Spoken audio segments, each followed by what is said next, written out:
All right, this is No Excuses with Michael DiLeonardo. I'm your host, RJ Roger. And guys, before we start the show, what I want to share is we don't need channel donations. We don't need anyone's money. If you want to support our channel, the best way you can support our channel is by subscribing to the channel, liking the video that you watch if you enjoy it, leaving a comment.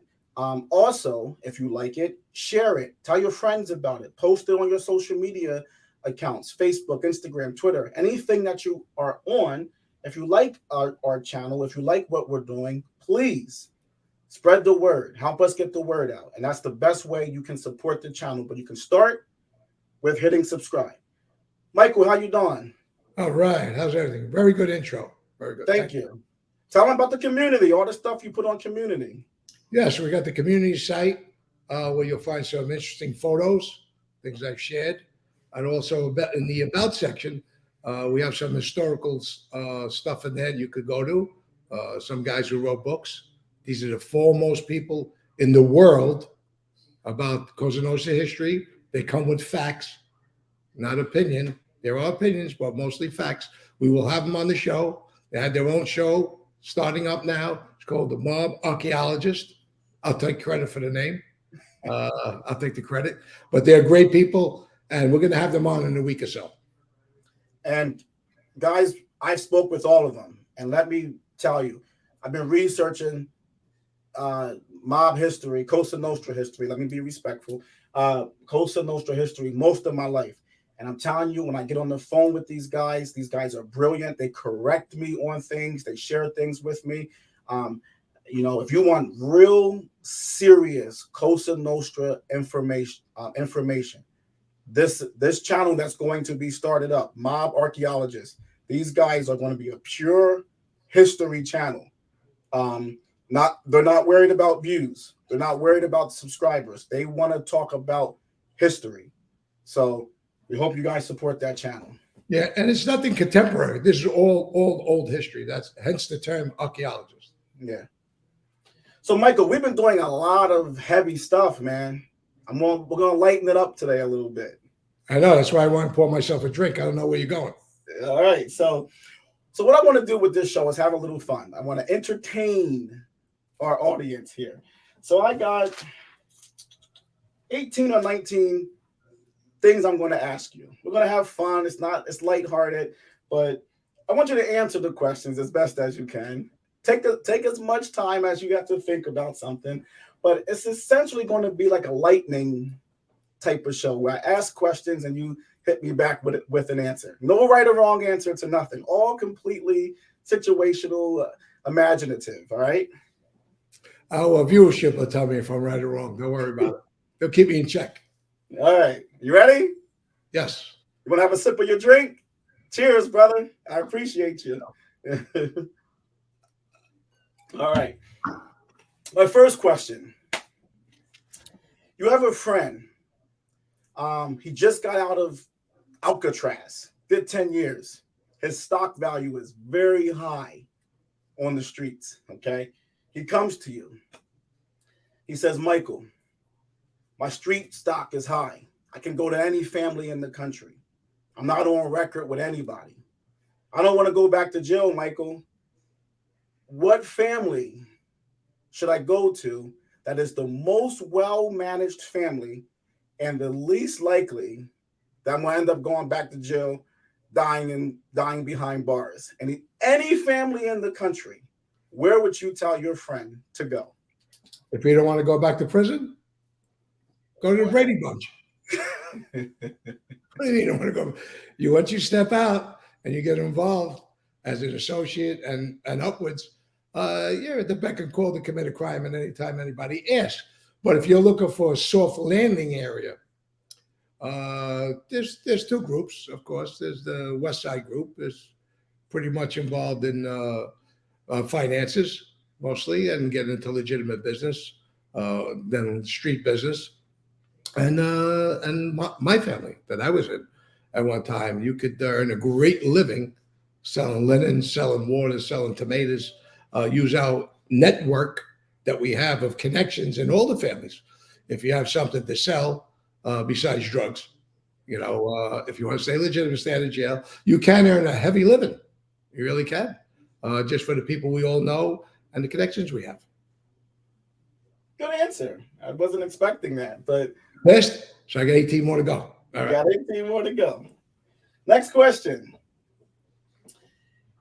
You yourself, you're captain in the Gambino family. Go back then. You can pick one boss in the history of the New York mob. So the 5 families, let's say. You have to pick one boss that you can serve under for life. Who would it be and why? Oh, that would have to be Carlo Gambino. No question. I could go back in time, but I didn't live in that time period. And if you go way back before the 30s, most of those guys were at war at different times. There was peace after 31-ish up to when Albert came in the Gambino family. But it would be Carl. Carl was business savvy, and he ruled an iron hand. He ruled an iron fist. Nobody screwed, and he was very well respected all over. So from Italy to the States and every family, there was a lot of peace under his reign. When after his reign was over, bad things started to happen. That's a good answer too. Okay. 2 for 2. All right. You just got out of jail. You're broke. You got no money. But the boss loves you. John Gotti's the boss. You go to John. John loves you. He says, Michael, I love you, Michael. And again, you're broke. You don't got a nickel in your pocket. He says, Michael, any crew and any captain in the family, I think it was 25 captains at a time. You can pick any crew you want to be in. I'm gonna place you with any captain you pick, and I'll put you there. What captain would you pick to serve under, and why would you pick him? Well, one would have been Lilo Garafola, that I did get into his crew after he passed away. But as a contemporary at that time, definitely Joe Arcuri, without a doubt. Long-standing history, go back hundreds of years, his family. Absolute gentleman. Everybody in his crew was rich. Really? That's news to me. Yeah, absolutely. Old-timers, which I would have gravitated to in a minute. Just sit down and share history. And they had the Asphalt Union. They had a lot of other unions, too, that they worked with. Classy group. If you're going to talk about something along the lines of longevity in a crew and make a lot of money, that would be it. Joe Corey. Okay. Nice. Good answers. All right. What brought down the mob? Internal factors or external factors? And whichever one of your answers it is, what were those factors? Well, you're talking in general terms with a broad brush that the mob has been taken down totally. Well, I guess what cost it its power, because you know how it had its major power at a time in this country where it controlled everything at a time. It controlled a lot of this country at a time. Yes. So the major power. Yeah, that narrows it down for me. Yeah. Absolutely. The control of law enforcement, judges, politicians, any criminal organization, especially this one's the most famous in history, lasted the longest, probably lasted just as long as the Roman Empire. You have to have control of a lot of stuff. And if you have control of the political powers that be, now listen, we were able to appoint, not me, and when I say we, I'm talking Cosa Nostra throughout time and the players and individuals that did that. We were able to appoint state judges, elect politicians. So this is a narrative we spoke about earlier. So once you started to lose that power and the unions, once you started to lose all of that when Giuliani came in and broke a lot of the unions, that hurt. In the advent of the 70s going away, leading up to the early 80s, massive drug dealing in this country and all over the world, but we're going to talk about this country. A lot of wars were started, a lot of infighting in families, and created a lot of heat was the drug massive drug business that came into the country. That was the demise because you get like in The Godfather, politicians are going to run away from you. It's just the truth. Who wants to be dirty their hands and come on sticking up for guys in the street? Before, politicians were attending the Italian American Civil Rights League rallies. Judges were there. I was there as a kid, 14, 15 years old. So I see firsthand what the power it could have. But with the drugs was a major demise. The treachery, the murders, the liability that you became when you were dealing drugs, that you may get arrested and take down everybody. So it wasn't one single thing. It was a cumulative thing. And I think it really started in the 80s that weakened Cosa Nostra right across the whole country at its core. So internal factors, you would say, not external factors. Well, external with the drugs coming in. The politicians running away from you. They're not the control. Look.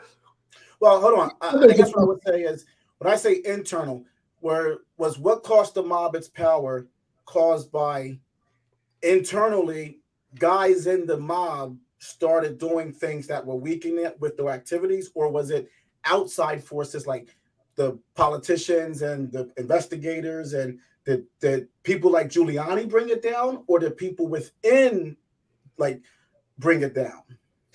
No single thing could do it. Nothing had the single most power to do it.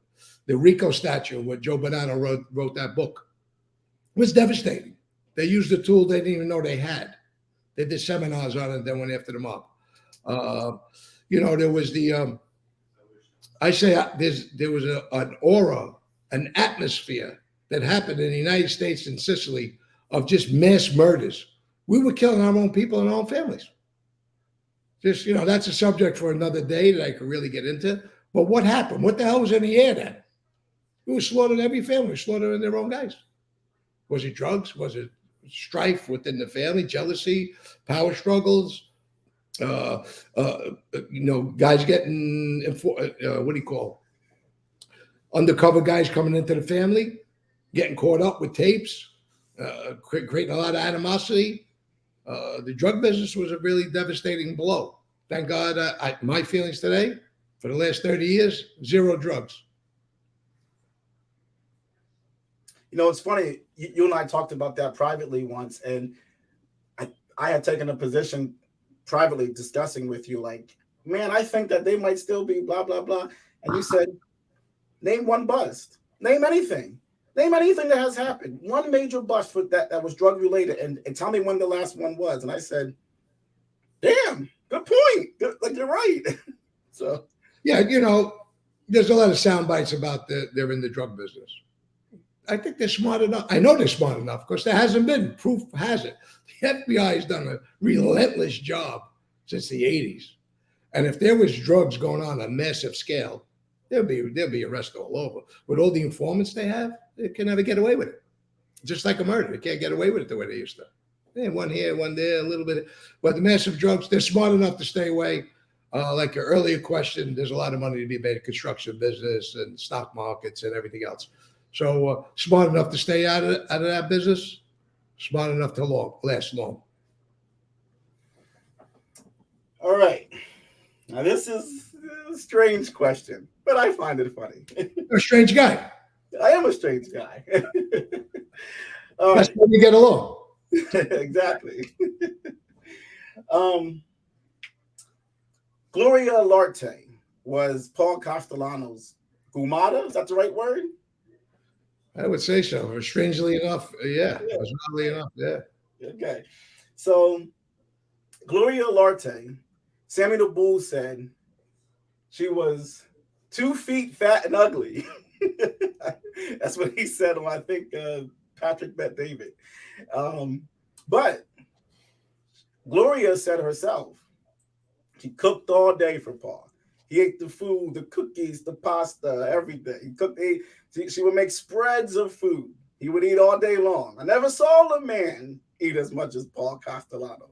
But Gloria was essentially known for being a great cook. But she was 2 feet fat and ugly, okay? Now, Virginia Hill, girlfriend to Bugsy Siegel, Dated a lot of mob guys. Joe Adonis. I think even Maya Lansky was involved with her at the time. She testified before Congress. Congress said, "Hey, what is it about? Why do all these mob guys buying you houses, buying you fur coats, giving you money? The mob never lets women in. How did you get in with the mob?" Now, I'm not going to say what her answer was. I'm going to be politically correct. We don't want to be canceled by the woke culture. So we're going to call it this. Her answer was, "I am the best goddamn lay in the country." That's what she said. Cleaning it up a little bit. So what do you want me to do? You want me to compare these two? No, so here's my question to you. Virginia Hill, she's beautiful, but let's just say she can't cook for shit. Gloria Olarte can cook her ass off, but she's ugly as hell. You have to pick one woman, okay, to have as a gumata. One that can cook you the best food every day, but she's ugly to look at. Or Virginia Hill, she's beautiful to look at, but you're going to bed every night eating burnt toast. Which one are you picking? Well, first of all, that's why restaurants were discovered, right? You know what I mean? And that's what does restaurant have to do with anything with Gloria? A couple of things. First of all, Virginia Hill stood up.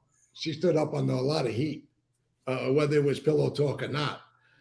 She even ran out of the country. I think that's where she passed away, or other circumstances we don't know. But the word you're looking for is fellatio. I think we could say that, isn't it? Yes, that's what she said. I didn't want to say it. She said she was the best. That's a legit word. Yeah, that's a good word. She said she was the best in the country. That's what she said. But going back to Gloria, she she gave Paul up. You know, she let agents come in the house. Supposedly, I don't know. I don't know for sure. I wasn't there, but that's the rumor. She got stopped a couple of times and gave her information. The agent's a guy that she was number one earning a living with in a mansion, and another one she was screwing around with his wife in the house. Nina was a perfect, gorgeous, not physically in her heart person. Come from a great family lineage. There's no comparison. Give me that redhead. Forget about Gloria, no cooking. I go to restaurant. Okay. All right, but you're eating burnt toast every night. No, I'm not. I go to a restaurant. Okay, fair point. Next question. I'm going to ask you three names of three different people. I want you to give me a strength and a weakness of each person that I ask. Okay? Greatest strength, or we'll say, maybe we shouldn't call it a weakness, something they could have developed on, whatever we want to call it. All right? Number one. You going to make me make more enemies? See, I don't want to make, we're being fun here, guys. Guys, come on, guys. Be open-minded. We're having fun. We're playing a game. Don't take it too personal. Every single human being has a strength and a weakness inside of them. We all do. So if they take it personal, the problem is them. Okay? I love John Gotti. He's one of my heroes. I don't care what no one says. I love John Gotti. Here's my question. John Gotti, give me one strength, one weakness. Leadership, for sure. His leadership qualities were by far superior to most that I ever known. I would say that his intelligence it's hard to quantify a person with a one word. You got to take one word. It can be a description. Just give me his intelligence, his wit, very witty. When he was mad, I think he was more witty than ever. I mean, he was very good. Yeah, I mean, you would crack up laughing later on when he gave it to somebody about his wit. But at the time, he was serious. You know, his intelligence, his the way he treated people, good, and that's part of the other side. He could be extremely condescending. He could be extremely undress you that you're standing there naked in a room full of people. He can do that. He could do both. Make you feel like you're on top of the Empire State Building, or make you feel like you want to run into the biggest hole there is. That was John. But he had some great attributes, and he had some great faults, that we're going to talk about in the future about John. But John, as a leader, he was a great leader. People feared him. Make no question about that. You know, the respect factor was there because of fear. And fear controls people. If you want extreme peace in the world, you have to have complete violence first to get to that peace. That's my philosophy. And that's been proven through history with brutal dictators. Another subject. But again, next name. Did I answer you? You didn't give me a development that he could have had.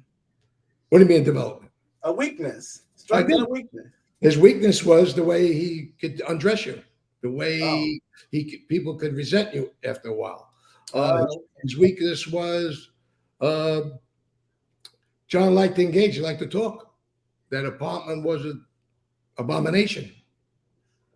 It's something that I'll tell you what I wanted to save this, but I'll tell you.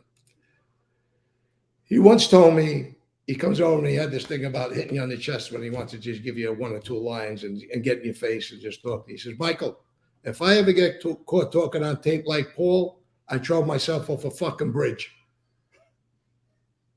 Wow. Look at the way he came back. I'm sure he thought about that after he got caught on tape. So sometimes you became, you lose your own sense of guidance. So I think John realized that his compass was off at times. And that's what hurt him.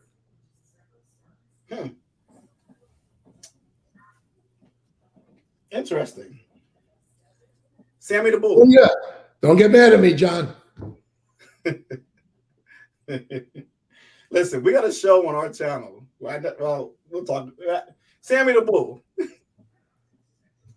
Oh, Sammy. Sammy, I know since very, very young man. I know him probably, 8 or 10 years old. He was friendly with my brothers at one point in time. And Sammy was a powerhouse in the neighborhood growing up, a young guy, young-minded guy that you could look up to. And I looked up to Sammy, along with other people in the neighborhood. But Sammy's dynamic was a little different. He was more in my age, even though he was 10 years my senior. He had a great personality. He was a tough guy. And someone like I said, I looked up to and I watched grow. I watched grow from the seeds in the neighborhood to for him becoming a huge powerhouse in New York. So his strengths were he had leadership skills, but it went about a little different than John. His was more grassroots, hanging around and with maybe work boots on, sneakers, jeans, stuff like that. He interacted a little bit differently. Sammy would come to my club when I had my club with his whole crew at times. They hung around in my club. And he would sit down, being bored, and 4, 5, 6 in the morning and start dealing cards for free in my poker game. He was more like you rub elbows and shoulders with this guy. He was somebody you really could gravitate to because he was a young-minded guy, like I said, that people could get close to and touch. But John was a little more aloof with that because John knew where he wanted to be and kept his status as such. Sammy's weakness, I really don't know if I want to talk about that. We'll skip it. I really would like to say it. Okay. I get a mulligan on that one. I give you a mulligan. I like Sammy. I think Sammy's incredibly smart too. I think he's very intelligent. Yes, he's cunning and smart. Yeah, he's smart. Big Paul Castellano.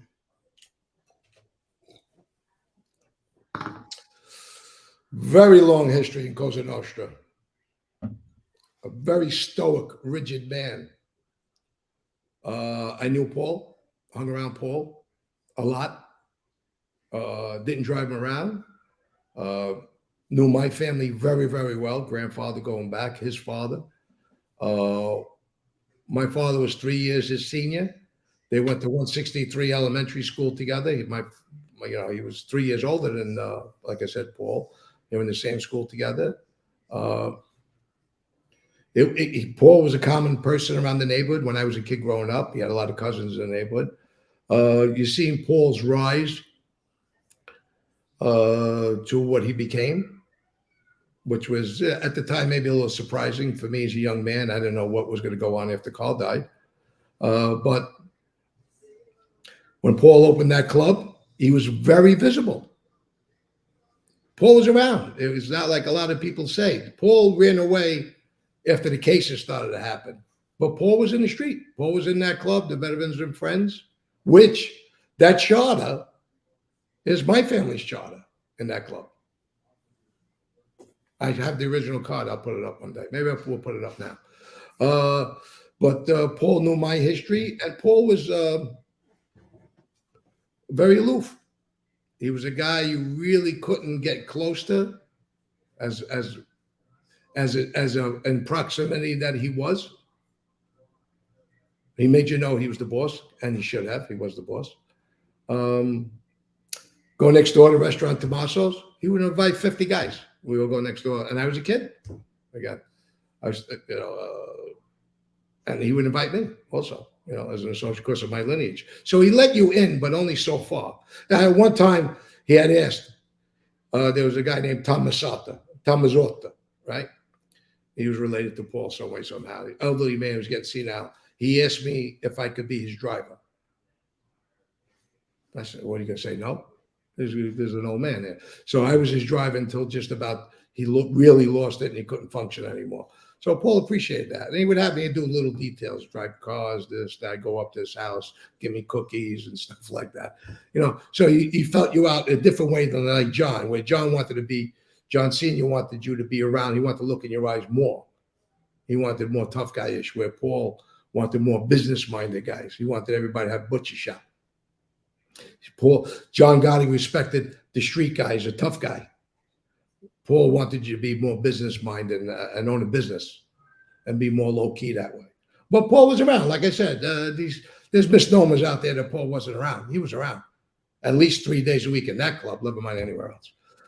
His faults were he lost sight of the street. Huh. He lost sight because of all the things I just said.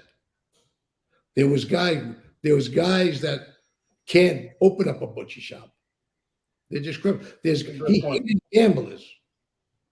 Everybody gambled that I know. Everybody I know. All the guys I hung out with. Sammy didn't gamble. He didn't like losing his money, but he liked to hold on to it a lot. But gamblers were the people I hung out with. These were the guys who were in the street. These were the guys who were fighting for a living, most of these guys at times, So they gambled. And Paul frowned upon that. One of the first things, like I heard, is, Michael, you got to stop gambling. He thinks you're a degenerate gambler. This is a degenerate gambler. I'm betting 200, 300 a game at the time. What kind of degenerate gambler? I don't even have the money to do that in those days. He don't like to see you gambling. All right, stop gambling. Okay. So that was Paul. That was his mindset. And that's where he lost sight of the street people. He lost sight. Was he right? That's what I always say. Was he right, though? A lot of the gamblers got themselves in a lot of trouble. So was Paul on to something? Yeah, but he needed those guys. He needed them.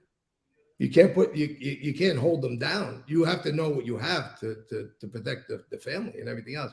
Those guys are going to go out and shoot people anytime you want to. I heard a story that they were in the house one day. There was all murderers in that house that day. I even think John was there, Sammy, Frankie Chico, Joe Watts. All murders of Nino. And there was something on the news. And Paul makes a comment about, see, the cops, they're the real heroes. They did something heroic, the cops and the family. And John supposedly went walking out. He says, next time he wants to kill somebody, let him call the fucking cops. I heard that On the street. You know what I mean? You just insulted a whole bunch of guys that are murderers. Street people. So, he wasn't pandering to all his business people that he could say that. He made a mistake. Big one. Do you believe that, some of the things that go around about Paul is that his ultimate goal was to completely, kind of like in The Godfather, where Michael was trying to make the family 100% legitimate. And even then by Godfather 3, the damn family still wasn't completely legitimate. But do you think that was real with Paul, that Paul was trying to create a completely legitimate Gambino family? No. I think he wanted to insulate himself with legitimate people around him, have a lot of people around him so he wouldn't get in trouble. But boss, if you want to live that life, advocate, step down. Step down, go about your life. His one Dial Poacher is worth $100 million at the time. Just that. Step down. If I was him, I would have stepped down and went to Florida or whatever and lived my life out with the one that don't burn the toast.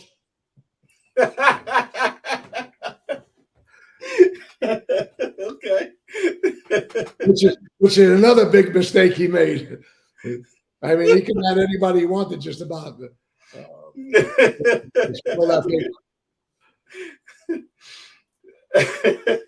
Okay.